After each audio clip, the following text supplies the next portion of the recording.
ada malah nanti tidak pas ya. Jadi dari sini arti penting sasaran dan rencana di sini yang arti penting sasaran yang pertama tadi sasaran memberikan arah, kemudian sasaran memfokuskan usaha kita, sasaran menjadi pedoman pembuatan rencana dan keputusan, dan sasaran membantu kita mengevaluasi kemajuan yang dicapai. Sedangkan arti penting perencanaan atau planning ya di sini tanpa perencanaan para manajer tidak dapat mengetahui bagaimana sebaiknya mereka mengorganisasikan orang dan sumber daya secara efektif.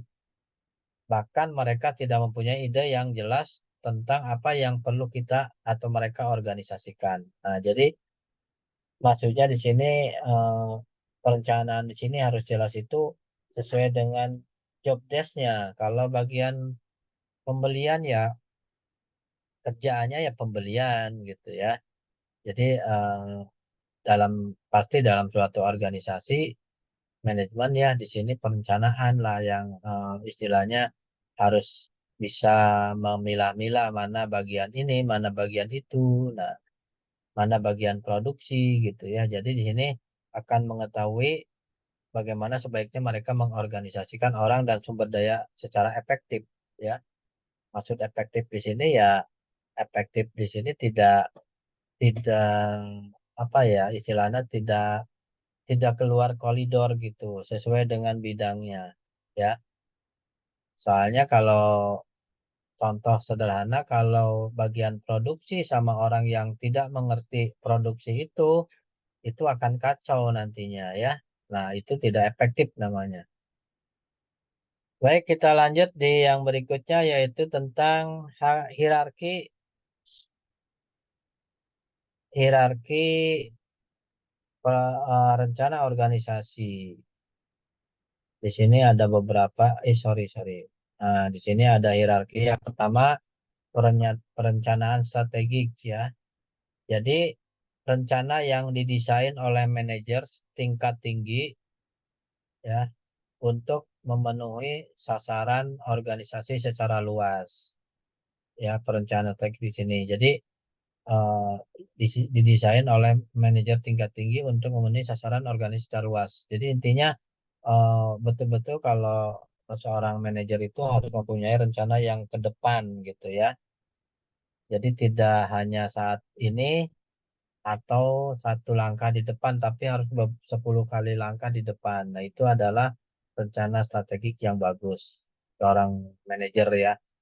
Kemudian yang kedua perencanaan operasional, rencana yang terperinci tentang kebutuhan untuk mengimplementasikan strategi ke dalam kegiatan harian ya. Jadi kaitan dengan operasional. Jadi rencananya dalam arti pelaksanaan operasional sehari-hari itu sesuai dengan rencana yang sudah disepakati, sudah dibuat, sudah diputuskan oleh manajer puncak. Ya, misalnya ya eh, ada pesanan misalkan sekian kodi itu eh, udah sesuai dengan rencana yang ada ya harus cepat dikerjakan karena ada deadline-nya. Misalnya pesanan itu harus selesai 1 minggu dari sekarang. Nah, itu harus segera dikerjakan ya. Operasional perencanaan operasional harus matang. Kemudian di sini ada hierarki perencanaan di sini yang pertama ada pendiri, para direktur dan top manager. Ini pernyataan misi ya. Sorry. Pernyataan misi, kemudian top manager dan middle manager, ada rencana strategik, kemudian middle manager dan lawyer lower manager ini adalah rencana operasional. Maksudnya di sini kalau top manager itu hanya ide, misi, visi ya, kemudian rencananya dibikin oleh top manager dan middle, kemudian middle dan lower manajer ini adalah sebagai operasional pelaksananya. Makanya di sini ada ada apa namanya penjelasannya di sini ada pernyataan misi, mission statement. Jadi sasaran organisasi secara luas berdasarkan pada alasan perencanaan yang membenarkan keberadaan organisasi. Ya, jadi kalau di misi statement ini sasaran organisasi secara luas berdasarkan alasan perencanaan yang membenarkan keberadaan organisasi. Ya, jadi organisasi itu dinyatakan ada kalau mempunyai misi dan visinya. Kalau kita punya organisasi tapi tidak mempunyai misi, ya sama aja bohong ya. Tapi harus punya misi. Misalnya misinya terdepan. Nah, berarti kan harus betul-betul kita bagaimana caranya kita bisa apa ya, bukan menempuh ya, mencapai misi tersebut terdepan. Ya, jadi Universitas Nagoya Batam Kepulauan Riau adalah kampus yang unggul dan terdepan. Nah, itu jadi harus betul-betul diperhatikan. Makanya perlu ada misi supaya memotivasi supaya kita menjalankan misi itu dan mencapainya. Ya. Kemudian berikutnya yaitu tentang perbedaan antara perencanaan strategik dengan operasional.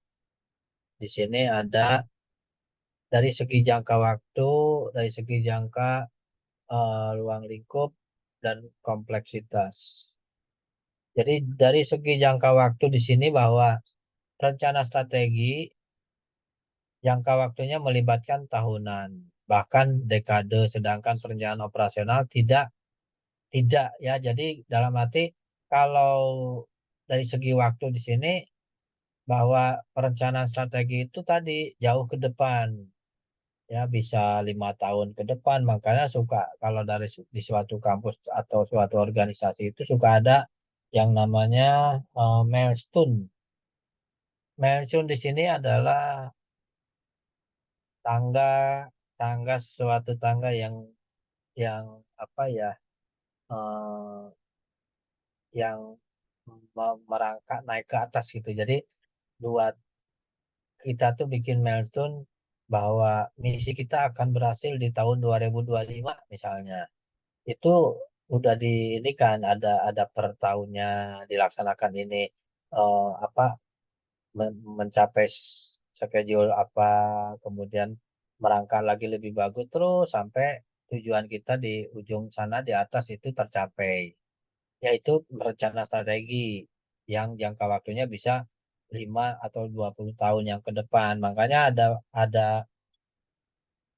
ada slogan bahwa Indonesia Indonesia negara maju di tahun 2045 misalnya.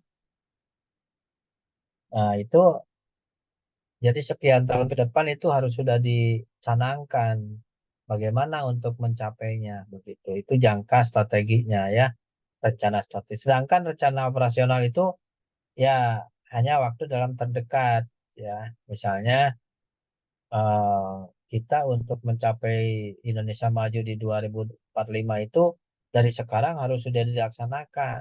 Contohnya dibenahi tentang perekonomian, contohnya dibenahi tentang eh, ideologi politik, Ipolek Sosbud Hankam kalau zaman saya dulu kuliah, ideologi politik sosial budaya ekonomi dan pertahanan keamanan, Ipolek Sosbud Hankam. Ya, jadi harus betul-betul dilaksanakan dari sekarang. Untuk apa? Untuk supaya rencana strategi ke depan tercapai. Jadi perbedaan di situ. Yang kedua dari segi ruang lingkup atau cakupan. Kalau perencanaan strategi mempengaruhi kegiatan organisasi secara luas. Sedangkan operasional memiliki ruang lingkup yang sangat sempit. Ya, kenapa dibilang luas? Karena memang strategi di sini jauh ke depan. Ya, ya kayak Indonesia Maju 2045 kan masih berapa tahun? 37 tahun ya. Jadi untuk arah ke sana. Tapi dari sekarang udah dicanangkan. Dengan apa? Dengan melaksanakan kegiatan-kegiatan untuk mendukung ke tahun atau rencana strategi tahun 2045. Nah, itu yang dilakukan atau pelaksanaan ini disebut dengan kegiatan organisasi. Jadi sifatnya sempit dan terbatas dan saat ini harus dilaksanakan. Kemudian dari segi kompleksitas dan pengaruh yang luas, bahwa sasaran perencanaan strategi luas tapi seolah-olah sederhana. Sedangkan perencanaan operasional lebih kompleks. Ya, maksudnya di sini kalau eh, perencanaan strategis itu luas, seolah-olah sederhana karena memang itu hanya cita-cita. Oh, nanti 2045 itu Indonesia tuh akan maju sejajar dengan negara Eropa misalnya. Atau kampus Uni akan di 2000 misalkan pensiunnya 5 tahun 2028 itu harus menjadi kampus yang paling unggul di daerah Kepulauan Riau khususnya dan umumnya di Indonesia misalnya. Nah itu adalah suatu kompleks yang memang kayak sederhana, cuman itu dampaknya eh, apa istilahnya eh, secara perencanaan operasionalnya harus segera dilakukan untuk mencapai itu. Ya, sehingga dalam pelaksanaan perencanaan dilihat dari segi kompleksitas dan luas pengaruh yang luas itu operasional itu sangat kompleks karena memang tujuannya mengentaskan atau menjalankan perencanaan strategi yang akan datang. Yang keempat di sini dari segi ketergantungan bahwa jika sebuah organisasi ingin efektif, maka rencana dan sasaran operasional harus mencerminkan rencana dan sasaran strategi. Nah, sebaik sebaik misi organisasi yang lebih luas. Jadi rencana operasional itu harus efektif, harus mendukung perencanaan secara eh, strategi. Jadi rencana operasional itu mendukung rencana strategi ke depan dan dikatakan efektif, ya, sehingga misi dan visi itu akan tercapai, ya. Itu perbedaan yang lebih jelas. Jadi yang pertama tadi luas, jangkauannya luas, keduanya kegiatan organisasi secara luas, terus tahun bisa tahunan, bisa 10 tahunan, 5 tahunan, kemudian kompleksitasnya seolah-olah luas dan tapi sederhana, dan yang keempat yaitu bahwa sasaran di sini atau eh, apa namanya rencana strategi ini adalah tulang awal atau istilahnya ada istilah rencana operasional itu ada dibesut oleh rencana strategi gitu ya. Tanpa ada rencana strategi operasional mungkin tidak akan ada gitu. Jadi harus ada dulu. Jadi kalau orang bilang kalau kita mau maju kita harus mau mimpi dulu. Nah, tanpa mimpi kita tidak akan bisa maju. Ya bukan berarti kita harus mimpi terus, tapi dengan adanya mimpi kita akan termotivasi. Mimpi kita pengen jadi seorang anggota dewan misalnya. Ya itu motivasi. Gimana caranya kita menjadi seorang anggota dewan dengan catatan tidak keluar dari koridor. Mungkin mimpi teman-teman jadi seorang pengusaha, bagus itu harus mimpi dulu ya. Tanpa ada mimpi, tanpa ada keinginan, tidak mungkin itu terrealisasi. Ya. Kemudian yang berikutnya yaitu tentang evolusi konsep strategi. Ya, jadi di sini strategi ya program luas untuk menentukan dan mencapai tujuan organisasi. Respon organisasi pada lingkungan sepanjang waktu. Definisi strategi menurut Alfred ya, penentuan sasaran dan tujuan jangka panjang dari sebuah perusahaan dan proses adopsi rangkaian tindakan serta pengalokasian sumber daya yang diperlukan untuk mencapai sasaran tadi. Itu menurut Mr. Alfred D. Candler ya. Jadi ada definisi strategi. Manajemen strategi. Strategic management adalah proses manajemen yang mencakup penyertaan organisasi dalam membuat rencana strategis dan kemudian bertindak berdasarkan rencana tersebut. Nah, itu adalah manajemen strategi. Jadi eh, evolusi di sini ada ada strategi, ada definisi strategi dan manajemen strategi. Itu memang adanya pengembangan-pengembangan ya. Jadi sebetulnya strategi di sini ya urat nadinya suatu organisasi, suatu manajemen ya. Jadi kalau yang tentunya memang tidak bisa berdiri sendiri, harus dibarengin dengan planning, organizing, activating, dan controlling. Itu selalu harus ada dalam suatu organisasi, dalam suatu organisasi manajemen ya. Tanpa planning tidak akan ada controlling ya. Tanpa planning tidak akan ada activating ya. Jadi memang awalnya dari planning dulu. Ya, bisa ada nggak controlling tanpa planning? Ya, nggak ada. Karena memang yang dikontrolnya apa? Itu ada planning, activating, eh, POAK ya, planning, organizing, activating, dan controlling. Jadi itu harus satu rangkaian. Tiga pendekatan strategi menurut Charles Hoffer. Pendekatan kebijakan, formulasi, konsep pengimplementasian peraturan harian yang dapat memisahkan mana yang dapat dilakukan atau tidak dapat dilakukan oleh area fungsional. Ini pendekatan-pendekatan ini teman-teman tinggal silakan dibaca ya. Ada pendekatan inisial strategi, ada pendekatan manajemen strategi ya.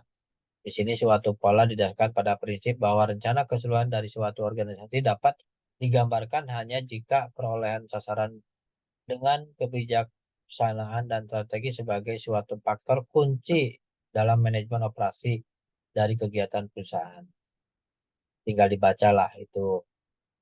Nah, proses manajemen strategi ada membuat rencana, ada penetapan sasaran, perumusan strategi, administrasi dan pengendalian strategi. Ya, tingkatan strategi di sini ada tingkatan strategi tingkat korporasi, ya corporate level strategi, strategi yang dirumuskan oleh manajemen puncak untuk mengawasi perhatian dan operasi korporasi multi. Ya, pertanyaan pokok yang muncul, bisnis seperti apa yang harus diterjuni perusahaan, kemudian apa sasaran yang dan harapan dari setiap bisnis, dan bagaimana pengalokasian sumber daya untuk mencapai semua sasaran. Ini hanya untuk mendukung pengertian bahwa strategi di sini dirumuskan oleh manajemen puncak untuk mengawasi perhatian dan operasi korporasi multi. Tingkatan strategi unit bisnis, ya bisnis unit strategi, ya dirumuskan untuk mencapai sasaran bisnis tertentu. Juga disebut dengan strategi lini bisnis. Jadi strategi unit bisnis ini dirumuskan untuk mencapai sasaran bisnis tertentu. Ya, jadi kalau bisnisnya kuliner ya strateginya ya tentang kuliner. Jangan bisnis kuliner membuat strateginya tentang fashion, ya nggak masuk ya. Nanti nggak akan masuk, nggak akan cocok ya. Ataupun sebaliknya. Strategi ini berkaitan dengan bagaimana bisnis bersaing di pasaran. Nah, kalau kita bicara bersaing ya tetap kita harus memakai pola eh, servual terutama ya, service quality. Bagian produk apa yang harus ditawarkan. Nah, itu harus jelas tadi sasarannya. Kalau sasarannya untuk orang lansia, produk makanannya ya makanan untuk orang lansia. Jangan orang tua dikasih keripik singkong, yang ada malah nanti keselak, ya akhirnya dia akan bermasalah. Ataupun kebalikannya, ya anak-anak muda dikasihnya bubur yang lembek-lembeknya nggak ada tenaga nanti ya. Pelanggan mana yang harus dilayani? Nah, tadi kaitan dengan targetnya ya, pelanggannya mana yang dilayani? Bagaimana mendistribusikan sumber daya dalam bisnis, sumber daya dalam bisnis ya. Itu adalah strategi unit bisnis. Strategi fungsional atau fungsional level strategi, tadi unit bisnis sekarang fungsional, strategi yang dirumuskan oleh bidang fungsional khusus dalam suatu usaha untuk melaksanakan strategi bisnis unit. Ya, menciptakan kerangka kerja untuk manajer dalam setiap fungsi seperti marketing, produksi, dan keuangan, finance. Jadi di sini ada strategi fungsional, itu menjalankan strategi bisnis unit tadi, ya, fungsional, lebih luas daripada lini.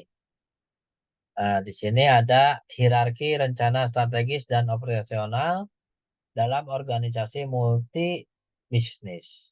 Ya.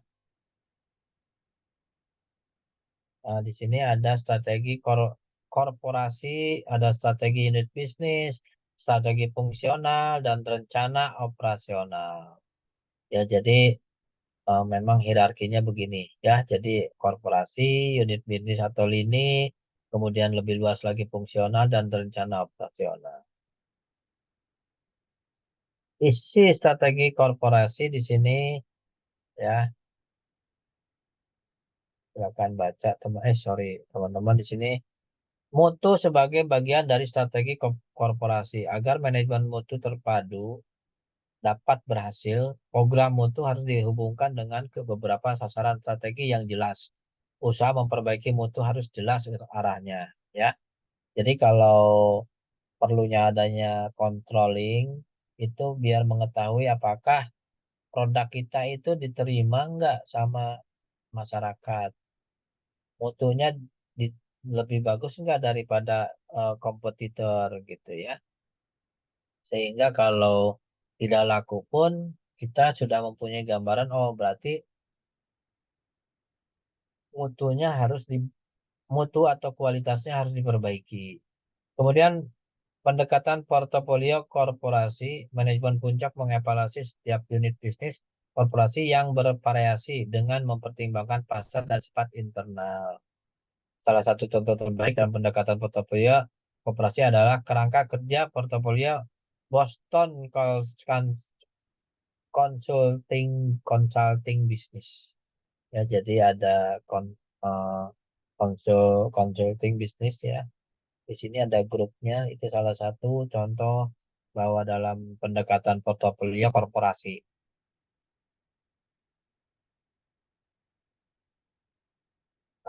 Sini ada kerangka kerja portofolio bisnis consulting group. Ini hanya informasi aja, tak silakan ini dibaca ya teman-teman.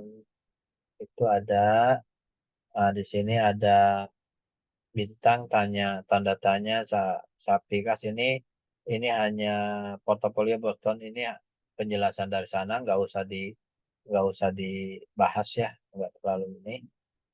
5 kekuatan strategi korporasi, ancaman dari pendatang baru, ya. Jadi ada 5 kekuatan strategi korporasi.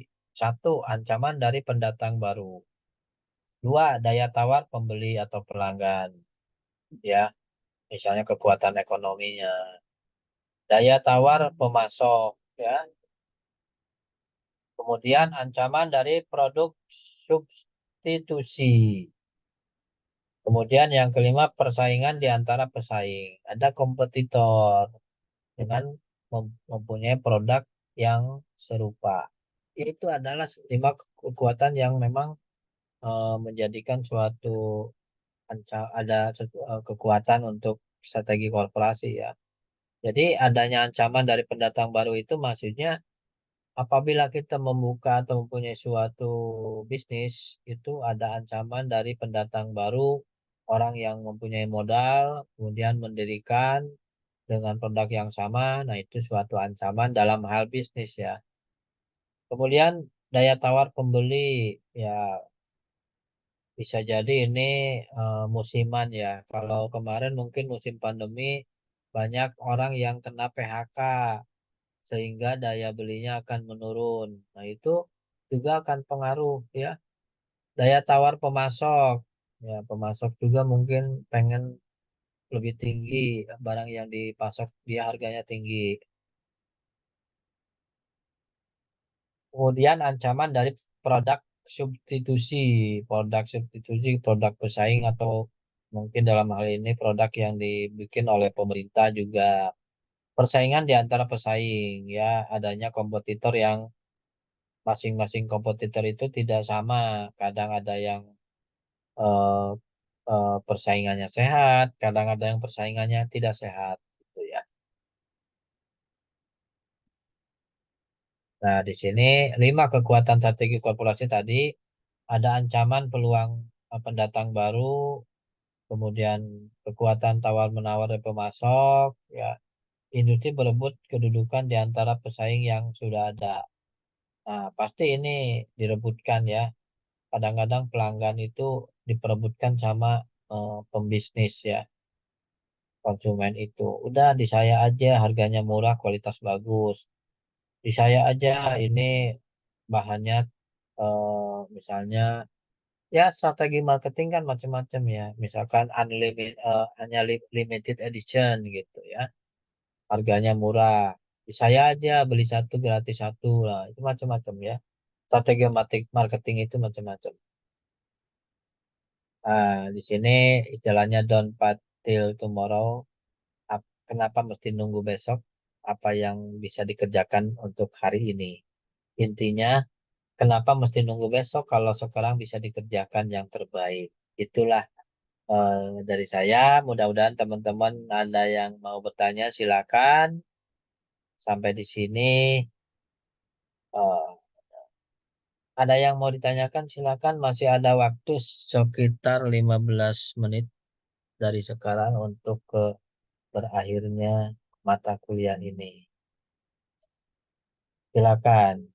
Ada Mbak Neneng, ada Mbak Dane, ada Mbak Cika, Mbak Eka, Mbak Evelyn, Mbak Nurul, Heri Kriswanto, Ajrol, dan Bilkis.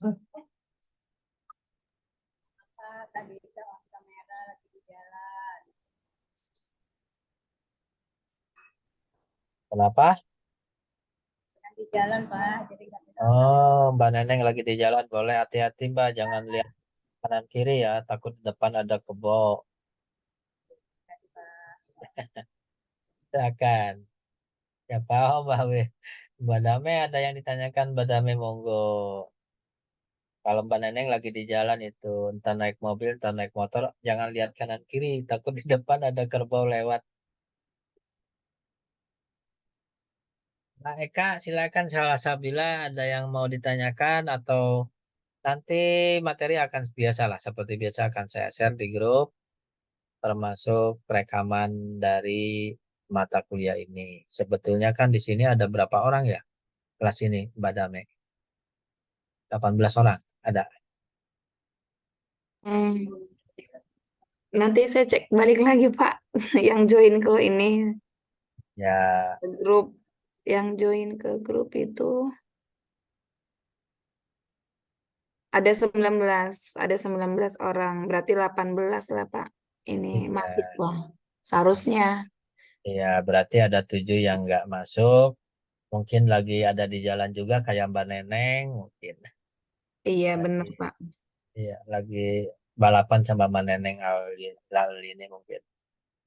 Silakan. Oh, ini ada Mas Asrol. Ada yang ditanyakan Mas. Silakan Mas. Tapi kelihatannya kok udah gelap di sana ya. Emang udah sore ya? Ya Pak, udah kemarin.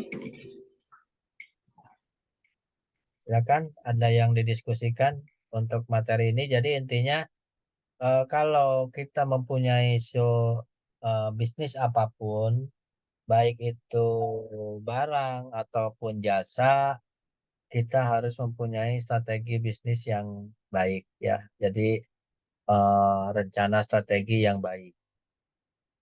Kenapa? Karena dengan adanya rencana strategi yang baik akan memicu rencana operasional yang baik juga. Kalau memang tujuan kita adalah mencapai misi yang sudah kita tentukan. Ya, jadi misinya misalnya tadi bahwa kampus Nagoya ini di tahun 2045 menjadi kampus satu-satunya di Asia Tenggara yang paling unggul misalnya. Nah, itu suatu misi boleh-boleh aja. Karena misi atau rencana strategi ini kan bisa 20 tahun ke depan, bisa 15 tahun ke depan. Tinggal rencana operasionalnya yang kita pupuk untuk mencapai misi tersebut. Ya, tanpa adanya misi, sama dengan orang, tanpa adanya mimpi, tanpa mempunyai mimpi yang maju ke depan, dia tidak akan beraction atau bertindak untuk mencapai mimpi itu. Makanya di akhir PPT saya, kenapa mesti nunggu besok kalau hari ini bisa dikerjakan? Begitu kira-kira. Silakan, ada yang ditanyakan? Kalau saya terus yang bicara nanti Ibu Neneng malah ngantuk, depan ada kerbau nabrak lagi kan repot.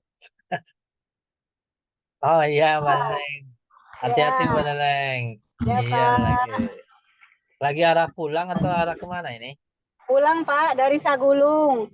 Oh, dari Sagulung. Oh, Sagulung tuh di daerah mana ya? Saya Daerah belum tahu. Dame. Daerah Sagulung Dame itu Pak. masih di Riau. Iya, di Oh, apa? ya, ya, ya, Daerahnya ya. tempat Mbak Dame itu Pak. Oh, tempatnya Mbak Damai di Sagulung. Ya, Oh, Sagulung itu dulunya memang sejarahnya ada yang digulung-gulung atau gimana itu? Sagulung bukan. Saya di Piayu, Bu Neneng. ya yuk ya. Iya, bukan Sagulung. Bu Neneng ini asal nyebut aja ya. Bisa Oke. Dame ke Batu Haji dekat kali dia Pak. Oh, Batu Haji. Ya, ke kampus Batu Oh, Haji. Nggak ya, juga, Bu. ya. Kurang lebih 30 menit lah. 30 menit sekitar 20-30 kiloan ya. Oh, ya pokoknya mau Batu Haji, mau Sagulung ya saya nggak tahu daerah situ. Silakan ada yang ditanyakan sebelum kita berakhir. Pak, satu Pak mau Oke, ditanyain. ya siap, Tadi kan silakan. kekuatan strategi komparasi gitu kan. Itu ancaman dari pendatang baru. Maksudnya gimana nih Pak ya? Jadi gini, kalau dalam apa namanya, aduh, pokoknya, SWOT, SWOT, ya, pernah pernah mendengar SWOT. Kalau dari SWOT itu, ancaman itu adalah suatu peluang, bukan berarti ancaman jadi kita jadi eh, takut dengan ancaman. Jadi ancaman di sini pendatang baru, dari ancaman pendatang baru itu bisa jadi orang yang tidak tadinya kita tidak mempunyai kompetitor, misalkan kita punya apa usaha, misalkan jualan kuliner lah yang sederhana, tiba-tiba ada pendatang baru yang jualan kuliner juga. Nah, itu sebetulnya ancaman dalam hal pelanggan, tapi justru di situ harus menjadikan ancaman itu jadi peluang. Gimana caranya? Ya, caranya dengan meningkatkan service quality tetap, ya. Dalam arti ancaman di sini ancaman pastikan dengan adanya dari misalkan satu satu toko, dengan adanya dua toko pasti si konsumen akan terbelah. Yang tadinya ke toko kita semua pasti ada sekian persen ke toko yang itu. Apalagi di saat di toko kitanya tidak ada barang yang dia cari, pasti pindah ke pelanggan atau ke pesaing, sorry, ke pesaing, pelanggan itu akan pindah. Nah, itu adalah ancaman di situ. Tapi jadi kekuatannya ya dengan ancaman begitu akhirnya kita jadi introspeksi diri. Waduh, ada pendatang baru yang buka toko dengan produk atau jualan yang sama. Kita harus siap-siap untuk supaya si pelanggan jangan lari. Caranya gimana? Ya barang-barang dipenuhin, dalam arti di apa semuanya ada walaupun sedikit gitu supaya orang itu nyari pasti ada. Yang kedua, kualitasnya diperbaiki, dalam arti misalnya oke lah,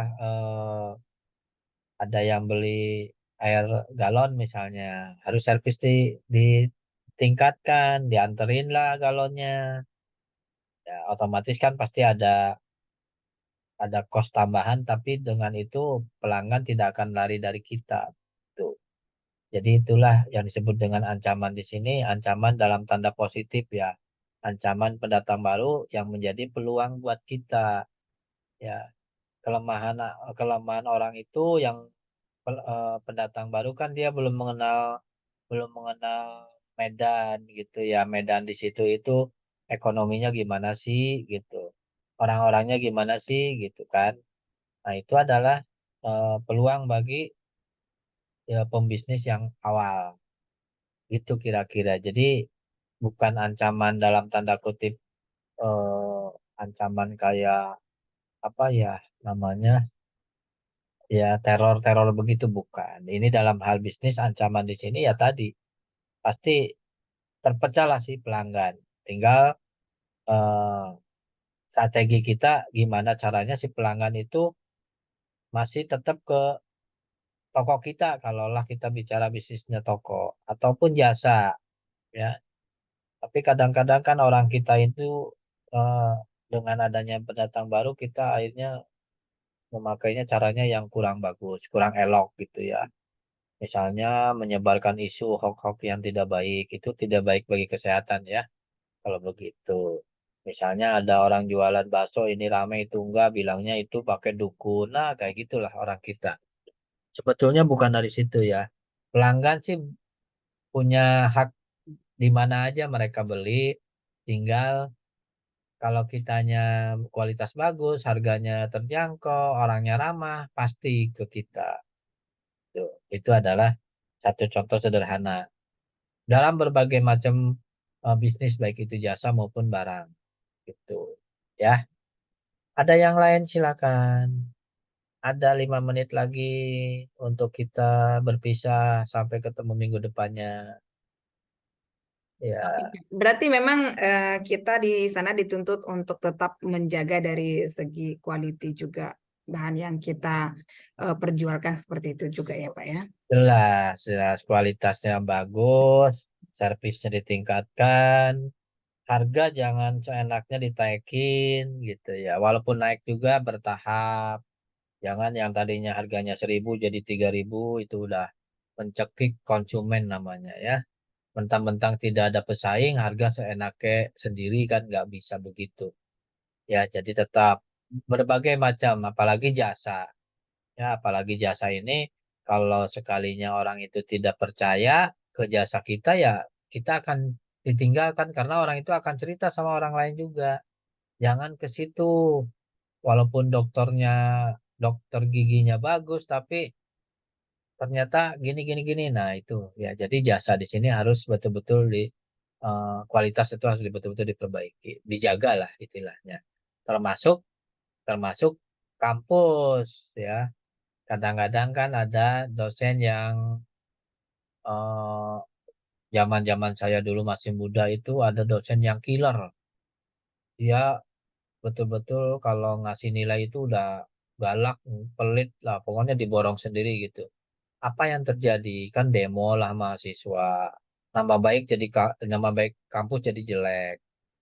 Ya dengan adanya satu oknum yang begitu. Jadi ya flexibility aja, aturable kalau orang akuntansi bilang.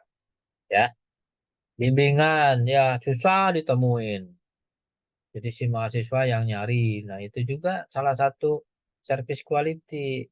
Jadi saya ke teman-teman dosen di Nagoya ya karena beliau-beliau juga pernah kuliah gitu. Jangan sampai mempersulit si mahasiswa. Nah, disitulah kadang-kadang kan ada egonya seorang dosen begitu. Saya ini dosen harus dicari sama mahasiswa. Enggak, bukan zamannya begitu sekarang. Karena sekarang dibalik, dosen pasti nyari mahasiswa. Karena sekarang banyak kampus yang bermunculan yang baru. Itu adalah kompetitor. Sekalinya kampus kita ini misalkan kualitasnya nggak bagus, ya pasti pindahlah ke kampus lain.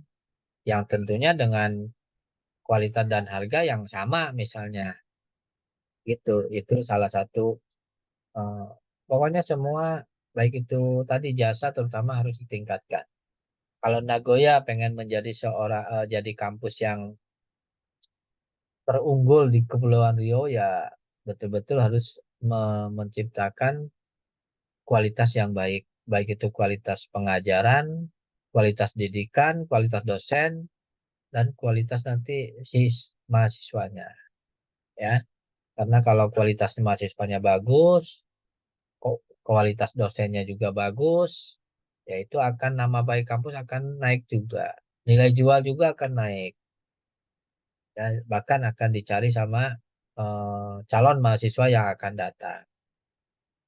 Jujur kalau kayak mungkin Dame belum belum lahir waktu itu, mungkin dulu tahun berapa ya, ada yang namanya kampus di Bandung, Uninus namanya, itu bagus. Waktu zaman saya kuliah termasuk kampus bagus, dan waktu saya kuliah juga tercoreng namanya gara-gara ada satu oknum dosen yang jual beli nilai. Akhirnya yang terjadi apa? Tercorenglah nama baik kampus itu, dan sampai saat ini nama Uninus itu blacklist gitu. Walaupun memang udah ganti generasi ya, tapi ya masih di benak orang-orang yang saat itu tahu tentang Uninus, akhirnya sampai sekarang ya nggak laku. Nah itu salah satu contohnya, hanya hanya karena gara-gara hanya segerintil kerikil-kerikil itu yang jadinya akhirnya eh, semua semua kena kena getahnya. Kira-kira begitu Mbak Dame. Mas Heri ada tanggapan Mas Heri? Oke Pak, terima kasih. Sama-sama. Ini Iya, seragamnya. sedikit aja Pak. Terkait dengan perencanaan bisnis tadi, gue juga Mbak Demi tadi terkait dengan ancaman ya. Berarti dalam perencanaan bisnis itu kan dari proses awal dari bisnis Pak ya. Kita harus merencanakan sesuatunya. Tapi ketika ada ancaman seperti yang disampaikan sama Mbak Dami tadi, berarti perencanaan yang ada tersebut harus dirubah atau membuat revisi dari perencanaan tersebut. Apakah ada standar ataupun kiat-kiat khusus untuk apakah perencanaan tersebut harus dievaluasi secara periodik, entah 1 bulan sekali, per 3 bulan sekali, atau seperti apa gitu Pak?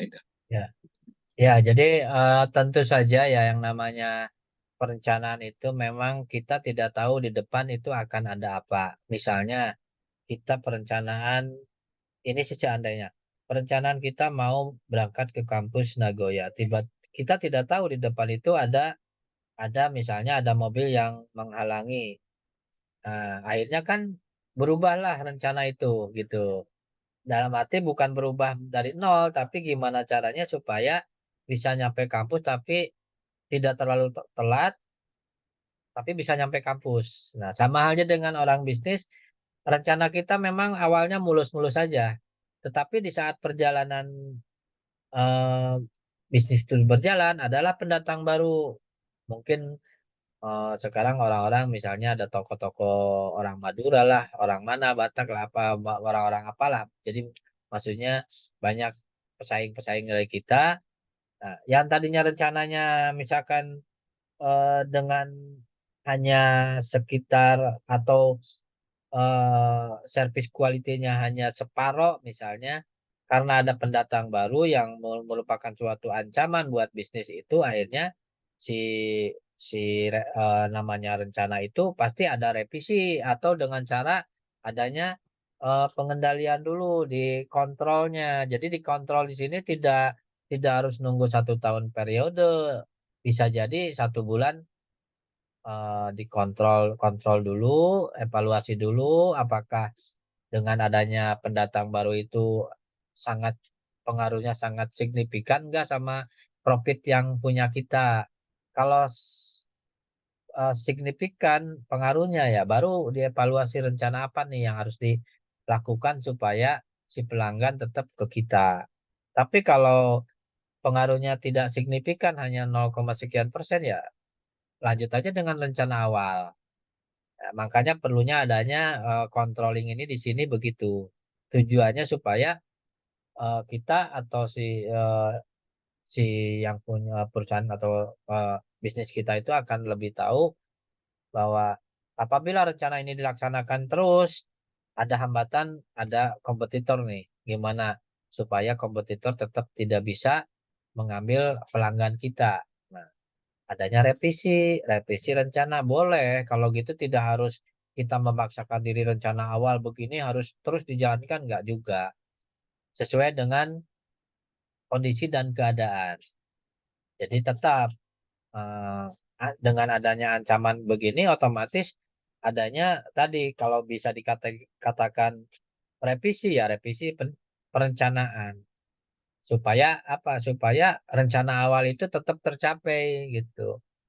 Dengan adanya pendatang baru atau kompetitor baru, tapi rencana kita tetap berjalan tanpa merugikan atau tanpa eh, terpengaruh oleh pendatang baru. Begitu kira-kira Mas Heri. Jadi tetap ada tadi ada revisi rencana, ada controllingnya di situ. Makanya yang PUAK itu tetap harus ngikut ya. Planning, organizing, actuating dan controlling di sini. Kontrol di sini tidak harus nunggu 3 bulan, 6 bulan, 1 tahun. Mungkin bisa 1 bulan sekali dikontrol gimana nih perkembangannya. Dengan apalagi ada datangnya konsumen sorry eh, kompetitor yang datang yang baru pendatang baru begitu. Kalau kira-kira pendatang barunya tidak signifikan dalam tanda kutip misalnya eh, kita jualan makanan makanya tidak serupa ya nggak masalah. Tapi kalau yang pendatang baru menjual makanan yang serupa ya harus punya strategi yang baru, planning yang baru supaya tetap target kita mendapatkan profit di tahun yang kesekian, BEP-nya tahun sekian itu tercapai. Karena yang namanya perusahaan atau bisnis itu harus punya perhitungan kapan nih kita BEP, break even point-nya kapan. Kalau kita misalkan dengan modal 20 juta, BEP-nya 3 tahun mendatang, nah gimana caranya supaya 3 tahun tetap BEP? Jangan sampai jadi 4 tahun. Nah itu berarti ada yang salah di situ. Begitu kira-kira Mas Heri ya. Makasih Pak. Oke, waktu lewat jam 18 lewat 2 mungkin sampai di sini dulu pertemuan kita sampai ketemu di minggu depan di materi yang berbeda. Saya mohon maaf kalau ada kata-kata yang kurang berkenan, kalau ada yang belum puas bisa kita bahas lagi di minggu depan di jam yang sama. Ya, salam buat teman-teman yang lagi kerja, lagi di jalan atau lagi di rumah yang tidak bisa hadir. Ya, mungkin itu dari saya. Assalamualaikum warahmatullahi wabarakatuh.